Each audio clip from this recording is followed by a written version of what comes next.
Even kasi yun po yung ini-insist niya when we were at The Hague before. Ang sinasabi niya, it is part of the provision as an applicant for a political asylum seeker that hindi siya pwedeng galawin at all. Hindi siya pwedeng ipa-deport, hindi siya pwedeng arestuhin. Kumbaga, he is untouchable as a political asylum seeker. So, ano ang magiging basehan kung sakasakali nung sinasabi po ni attorney na they will work hand in hand with the government in order to siguro serve the arrest? Siya po ang nagsampa ng kanyang petition for asylum.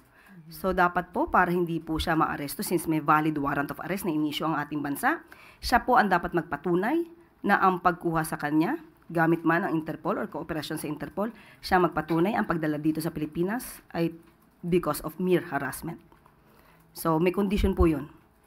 Hindi po yun statement na hindi ka pwedeng hulihin, basta-basta. Kung meron naman pong valid warrant of arrest at may kaso siyang dapat kaharapin, hindi po siya dapat magtago sa kanyang petition for asylum. Thank you, ma'am.